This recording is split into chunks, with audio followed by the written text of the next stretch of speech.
So I want you to imagine a massive humming factory. Okay. Just a quality control line stretching as far as the eye can see, right? And you're standing there, and your entire job, your only purpose, is to hold this single perfect mold in your hand. Right, like a template. Exactly, template. And as every object rolls down the conveyor belt, you hold up your mold, and you ask this one question, basically, how closely does this resemble my mold? Mm-hmm. And if it matches, it passes. But if it's, I don't know, a little frayed, or if it's off-center, if it deviates even slightly from that template, you just toss it in the reject bin. Straight to the trash. Right. And the crazy thing is, for over 2 millennia, the way we have been taught to think about reality has basically been running this exact factory.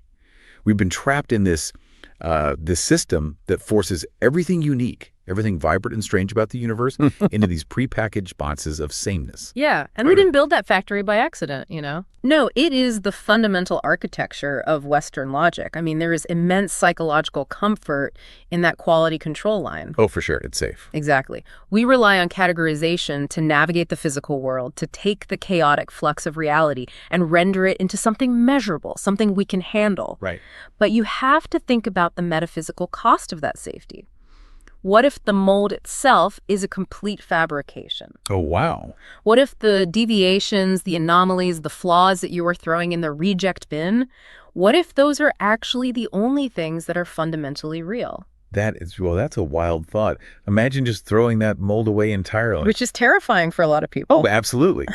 But that is exactly what Gilles Deleuze did in 1968 with his philosophical masterwork, Difference and Repetition. Such a monumental book. It really is.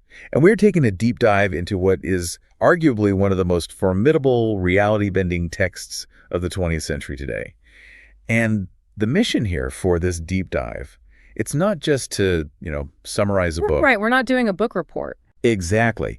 The goal is to completely overturn how you perceive reality, identity, and really the very mechanics of how a thought forms in your mind. I mean, it is a complete Copernican revolution for philosophy. Yeah. The assumption for thousands of years, basically since the Greeks, has been that identity, the idea that things have a stable, self-same core, is the anchor of the universe. Right. And that difference is just a secondary characteristic. We say, these two chairs are the same, except for this one small difference in color. So identity always comes first. Exactly. Identity is the baseline. Difference is just a minor variation on top of it. But Deleuze is proving the exact inverse of that. Which is just so hard to wrap your head around at first. It is. He argues that difference is the primary generative engine of the universe, and identity is nothing but a secondary optical illusion. So, okay, if this factory mold is a complete fabrication, an illusion, why did brilliant minds from Aristotle to Hegel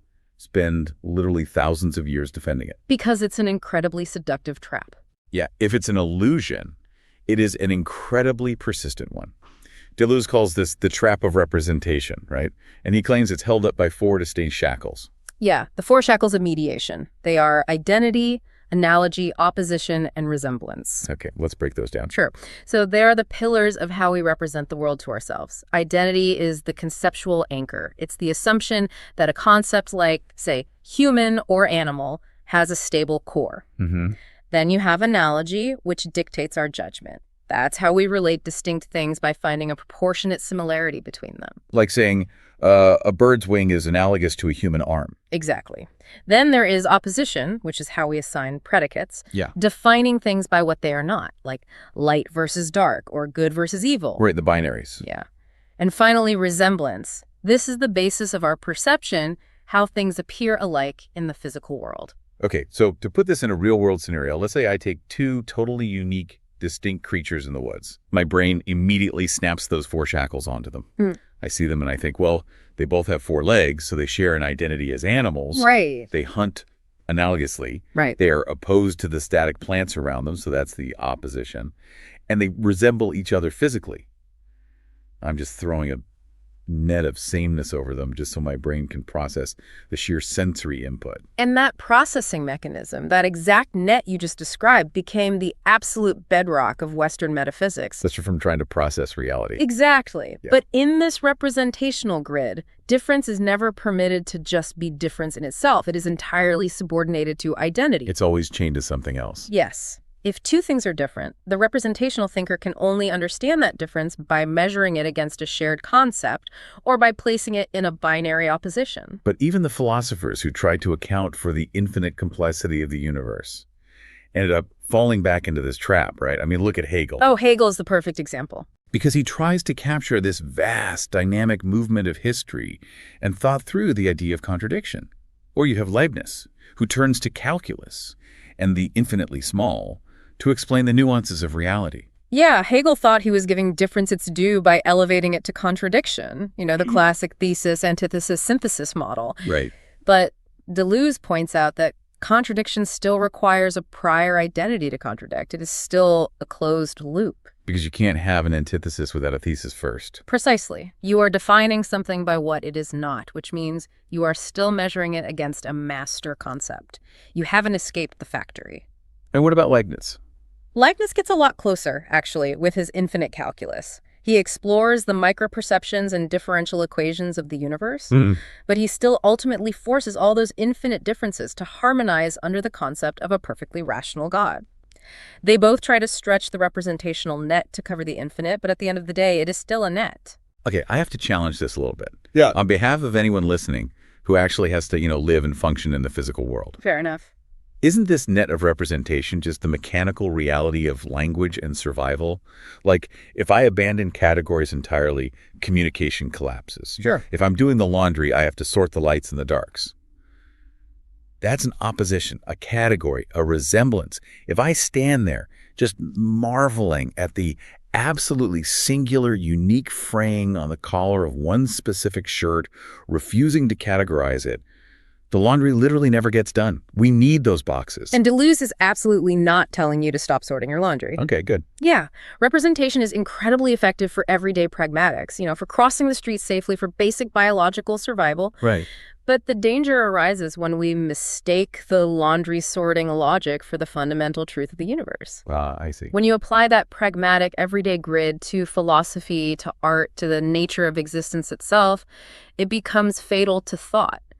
Representation gives us what Deleuze terms a false depth. A false depth. What does he mean by that? It means it assumes a single, static center of truth, and it treats everything else as just a degraded copy of that original model. So it's the conflation of a survival tool with an ontological truth. Exactly. Like, if we use the logic we use to sort our socks to try and understand the infinite complexity of existence, we end up entirely blind to what is actually generating that existence in the first place. Because representation mobilizes nothing. Think about it.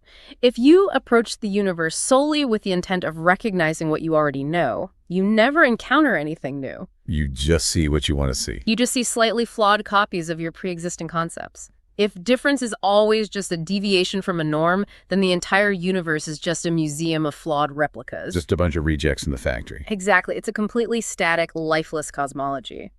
So, to break out of this, Deleuze traces an alternate lineage in the history of philosophy. He goes looking for the rebels who actually tried to shatter the mold. And this alternate lineage is fascinating because he pulls from thinkers who are often totally marginalized or profoundly misunderstood in their own time. Oh, heavily misunderstood. Yeah. He starts by going back to the 17th century to Baruch Spinoza. And Spinoza introduces this concept called univocal being, which effectively acts as a sledgehammer to the traditional hierarchy of existence. It really is a sledgehammer, and to understand the force of it, you have to look at what preceded it. The medieval mindset. Right. Throughout the Middle Ages, existence, or being with a capital B, was treated analogically. Thinkers like Thomas Aquinas argued that God is, and humans are, but they exist in entirely different ways. Right. God is infinite, humans are finite. God's existence is necessary and perfect. Human existence is contingent and derived, so they are merely analogous. The word exist actually means something totally different when applied to God versus when applied to a rock. Which inherently creates a vertical hierarchy. Right. God is at the very top, angels are below that, humans below that, all the way down to the dirt. Yes, and Spinoza just completely shatters that vertical hierarchy. He argues that being is univocal. Meaning one voice. Exactly, meaning being is said in a single, same sense for absolutely everything that exists. The substance of existence is totally flat. A rock, a human, a fleeting thought, and God all exist in the exact same sense of the word exist. Okay, but the immediate counter-argument there is obvious, though.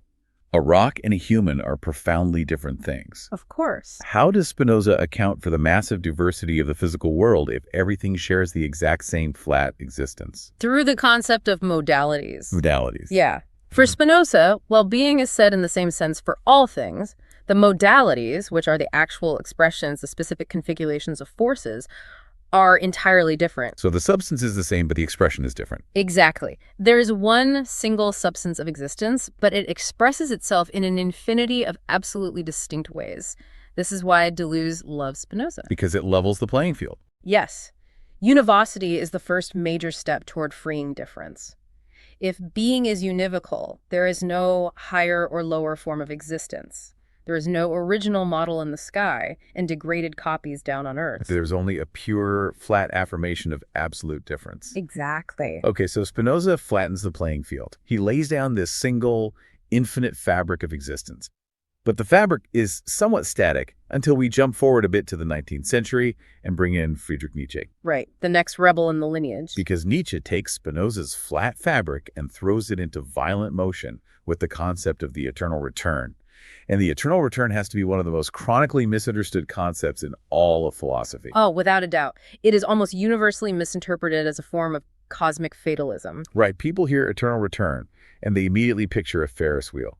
They think Nietzsche is proposing a physical cosmology where the exact same events of your life, the exact same historical moments, will just play out over and over again for infinity. Like Groundhog Day on a cosmic scale. Exactly. You will live this exact life, sitting in this exact chair, making this exact mistake forever. And Deleuze is fiercely adamant that this Ferris wheel interpretation is the exact opposite of Nietzsche's actual project. Really? The opposite? Yes, the eternal return is not the return of the identical. It is not the same coming back.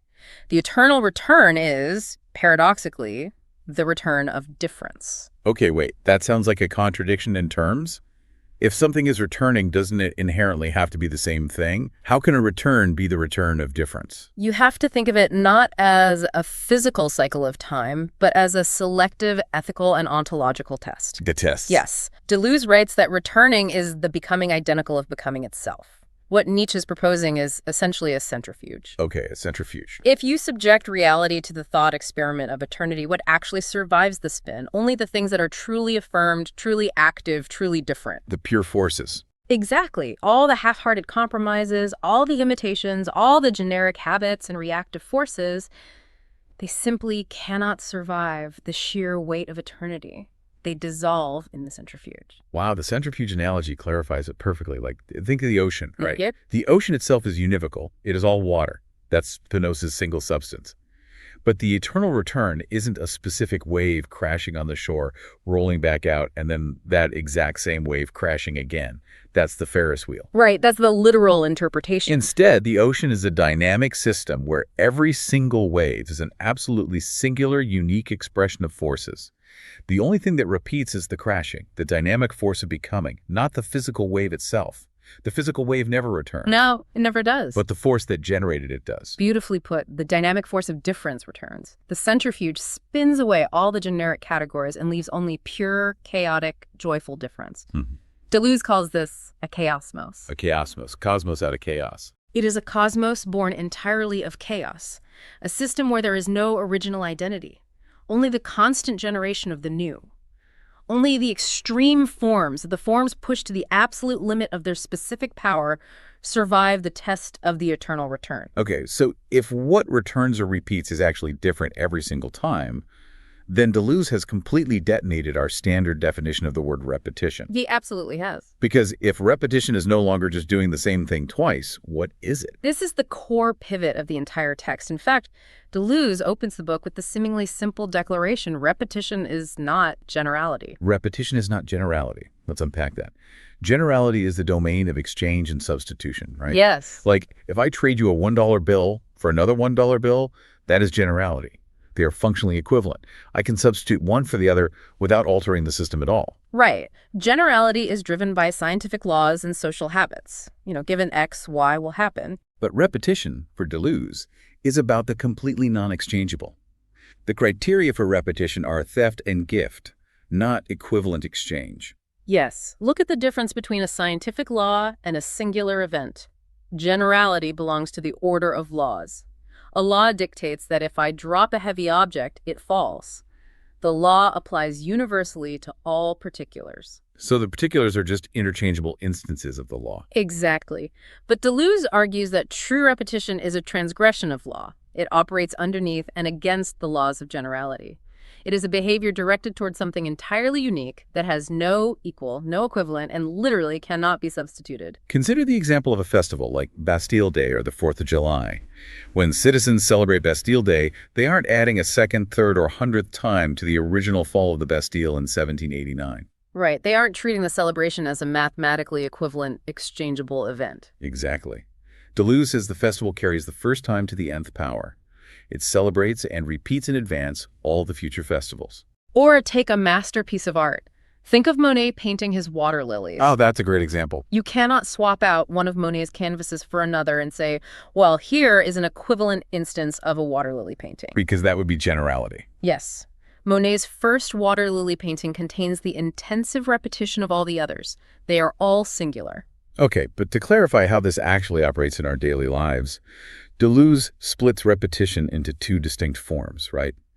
Bare, material repetition and closed, spiritual repetition. Yes, this distinction is crucial.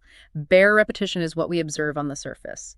It is the mechanical, horizontal succession of identical elements. Like the ticking of a clock. The ticking of a clock, the swinging of a pendulum. It is the repetition of the same. But Deleuze insists that this bare repetition is nothing more than an outer shell. An outer shell for what? It is the exhaust fume, basically, of a much deeper, hidden process, which is the clothed spiritual repetition. So the clothes repetition kind of masks itself. Yes, it includes difference within itself.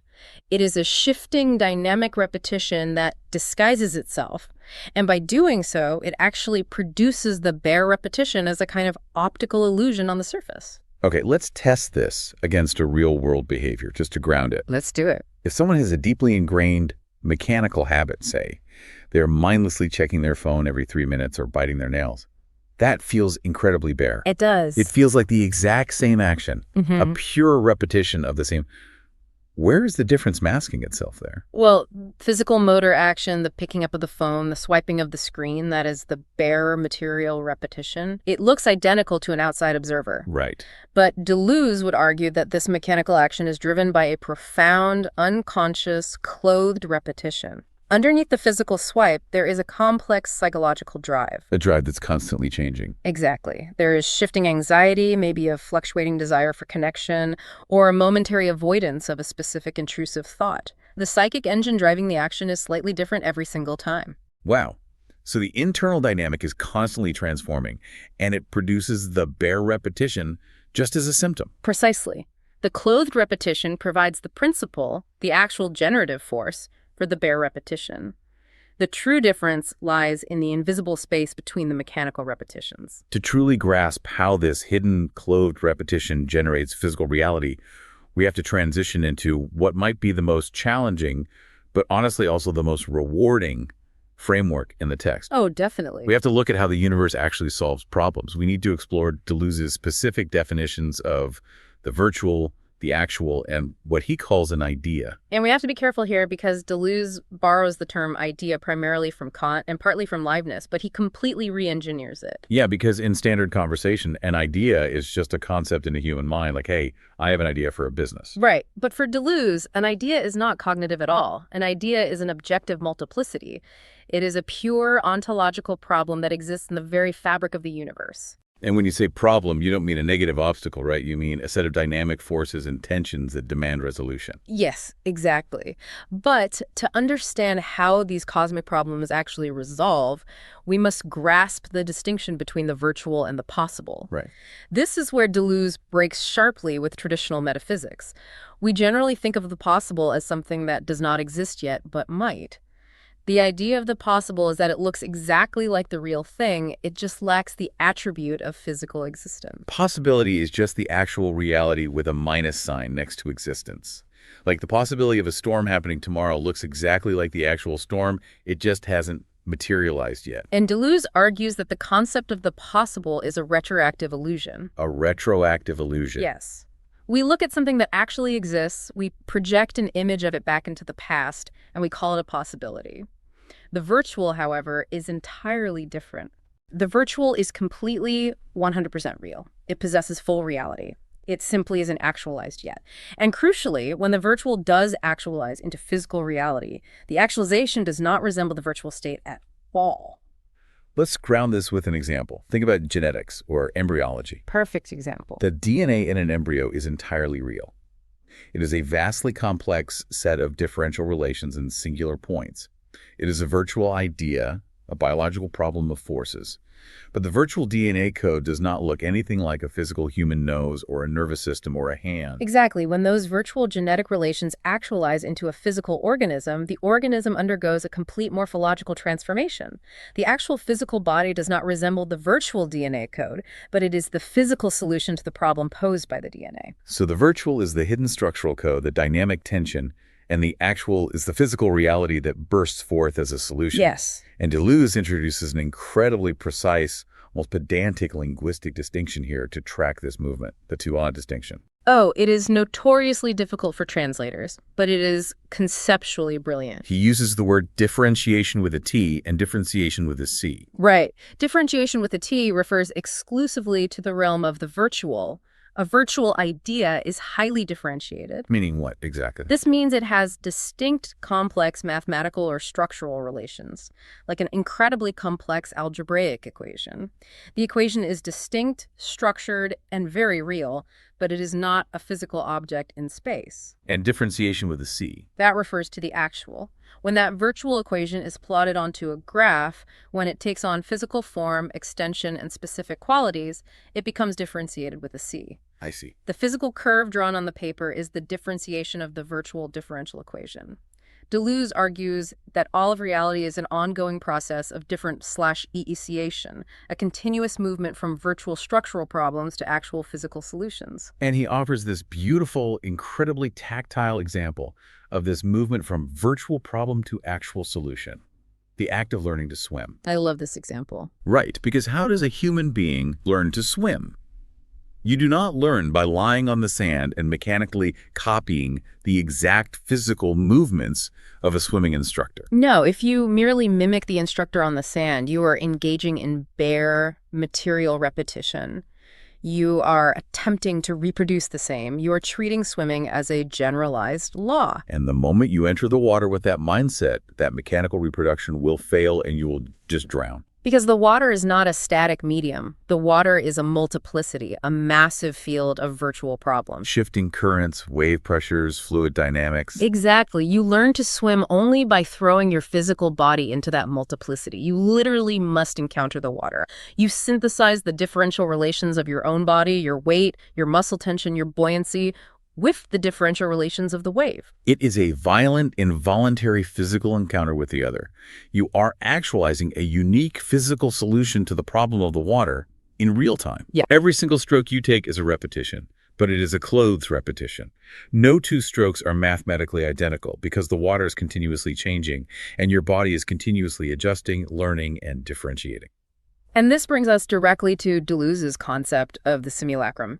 In the act of swimming, you are not making a copy of an instructor. You are not striving to match some perfect Platonic idea of swimming that exists in a higher realm. Because Plato argued that simulacra were dangerous, Right. right? That they were degraded fakes of a true original. Yes. But for Deleuze, a simulacra is a positive generative system. It is a system where different relates to different by means of difference itself. He calls this state crowned anarchy. Crowned anarchy. It is a great phrase. It is the total destruction of the factory mold we started with. There is no original model that we are all just failing to copy. There is only the continuous anarchic, joyful production of new actualizations. The simulacrum overturns the entire hierarchy of models and copies. Right. And if we accept that physical learning like swimming requires a violent, unmediated encounter with a chaotic reality where we must forge a new solution on the fly. Then we have to apply that same logic to the mind. Exactly. If swimming is a violent encounter with the water, then thinking must be a violent encounter with the world. We do not just sit comfortably in an armchair and logically deduce the universe using pre-existing categories. And this thrusts us directly into what Deleuze considered the most vital and concrete section of the entire book, his critique of the image of thought. Yes, chapter 3. His mission here is to totally dismantle what he calls the dogmatic, orthodox, or moral image of thought. The dogmatic image of thought is basically the invisible set of assumptions we all hold about what it actually means to use our brains. Deleuze isolates several false postulates that have infected philosophy since its inception. Like what? Well, the most foundational is the postulate that philosophy can start with, well, everybody knows. Oh, right. Think of René Descartes. Descartes decides to doubt everything in the universe, to strip away all illusions, until he arrives at the one undeniable truth. I think, therefore I am. Right. But Deleuze looks at that and basically says Descartes cheated. He completely cheated. Descartes relies entirely on a pre-philosophical, implicit common sense. He assumes that everybody knows what it means to exist, what it means to think, and what an I actually is. He smuggled all of the factory molds into his radically stripped-down philosophy. Exactly. The dogmatic image fundamentally assumes that thought has a good nature and a goodwill toward truth. It assumes that as humans, we naturally desire the truth, and if we just follow the correct methodological steps, we will inevitably find it. It assumes that all our faculties, our memory, our imagination, our perception, and our thought are all naturally aligned, like well-trained employees working together to grasp reality. But Deleuze argues this harmonious alignment is a complete fantasy, and this fantasy culminates in the most insidious postulate of all, the model of recognition. Recognition. Traditional philosophy and common sense treats recognition as the highest model of cognitive function. When you look at an object and say, this is a table, or you see a colleague and say, good morning, Theatitas. Right. When I say, this is an apple, my visual perception matches my memory of apples, which matches my linguistic concept of the word apple. All my faculties hold hands, form a circle, and recognize the object. Exactly. But Deleuze drops a bomb on this entire process. He asks, is recognition actually thinking? And his answer is an emphatic no. Deleuze would argue that the vast majority of your daily cognitive life is just recognition. It's just sorting the laundry. Yes, it is safe, it is comfortable, it is socially necessary, but it requires absolutely no real mental rupture. True thinking for Deleuze is never voluntary. You do not just brew a cup of tea, sit down at your desk, and decide to think profoundly. True thinking is a trauma. It is forced upon us. It is not a polite handshake of recognition. It is an assault by something that completely refuses to be recognized. He calls the agent of this assault a dark precursor. The dark precursor. Let's look at the physics of that term for a second, because he borrows it directly from meteorology. Right. Before a lightning bolt visibly flashes across the sky, tracing that jagged line of light, there is an invisible, imperceptible electrical charge that moves to the atmosphere, ionizing the air and tracing the exact path the lightning will take. You cannot see it, but it creates the conditions for the strike. It precedes the flash. That is the dark precursor. And in the realm of the mind, an encounter acts as that invisible charge. An encounter is an interaction with something that completely baffles our representational net. It literally cannot be categorized. Right. The object of the encounter forces our sensibility. It can only be sensed. It breaks our normal, comfortable perception. It is the moment the factory quality control line just breaks down entirely. A bizarre, anomalous object rolls down the conveyor belt. You hold up your mold and it doesn't match. You hold up every other mold in the factory and it doesn't match. And that breakdown is where true thought actually begins. The broken sensibility violently forces our memory to try and grasp the object, but memory fails because there is no precedent. And the failure of memory violently forces thought to its absolute agonizing limit. We do not think when we are comfortable. We only truly think when our faculties are ruptured, when we are faced with the profoundly unrecognizable. Consider a massive paradigm shift in your own life, right? Yeah. Did your most profound realizations, the moments that totally altered your trajectory, did they come from reading a textbook and neatly recognizing a series of facts? Unlikely. Right? Did you say, yes, page 22, I recognize this data? No, a paradigm shift is born of a crisis.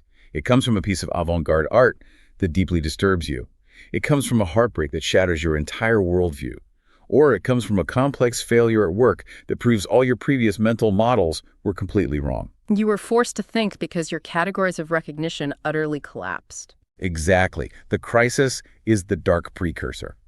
And Deleuze's ultimate goal with this critique is to force a shift from a philosophy of knowledge to a philosophy of learning. Which are very different things. What is the mechanical difference between knowledge and learning in this framework? Well, knowledge is static. It is the mere accumulation of recognized facts, the hoarding of molds, basically. Okay. But learning is an infinite, unconscious apprenticeship to problems. Just as learning to swim is an ongoing physical apprenticeship to the dynamic forces of the water, true thinking is an apprenticeship to the virtual problems of the universe. You are constantly differentiating, constantly creating new solutions to entirely new encounters. Yeah. And this redefines our entire relationship to failure. Under the dogmatic image of thought, which values recognition and knowledge, error is the ultimate enemy. If you make a mistake, if you misidentify something, you have failed the method. You are terrified of your copy not matching the mold. But Deleuze argues that factual error is a triviality. The true enemies of thought are not simple mistakes of recognition. The true enemies are stupidity, madness, and malevolence. Wow. These are not just getting a trivia question wrong. They are structural, systemic blockages that prevent us from encountering the new. Stupidity is the absolute reduction of the world to generic cliches. When we embrace the apprenticeship of learning, we stop trying to eliminate difference, and we start affirming it as the very engine of reality. I mean, the journey Deleuze takes us on is exhausting, but it is incredibly emancipatory. It truly is. We began by breaking out of the factory of representation.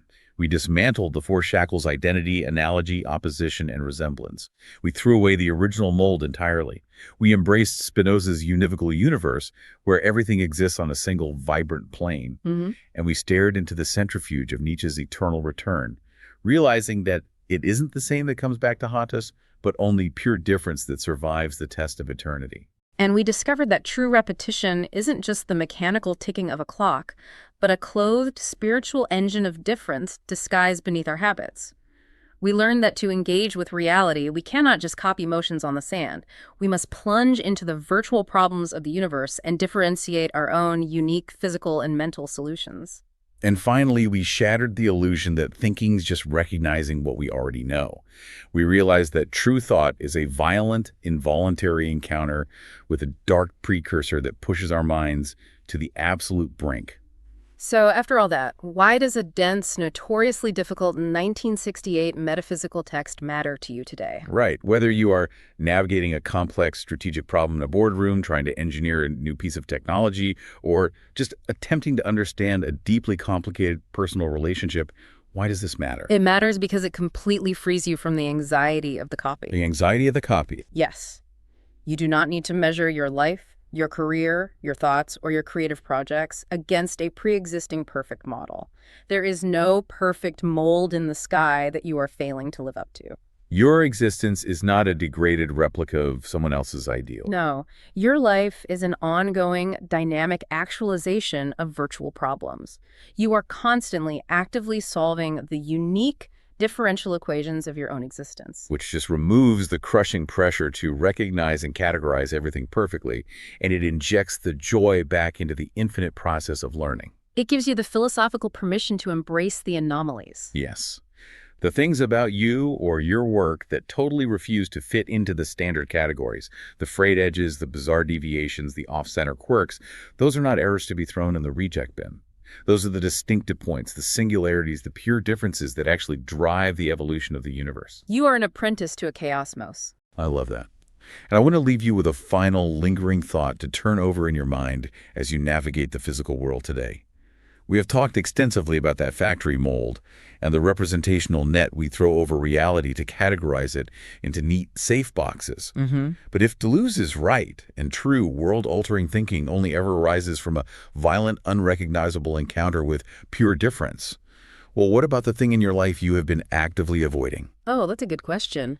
What if the intense confusion, the apparent error, the totally alien perspective that completely refuses to fit into your comfortable worldview, what if that is actually the only thing that possesses the power to force you to truly think? The next time you feel completely lost or your categories shatter and you have absolutely no idea what you were looking at, ask yourself, is this a failure? Or is this the invisible charge, the dark precursor of a brand new idea?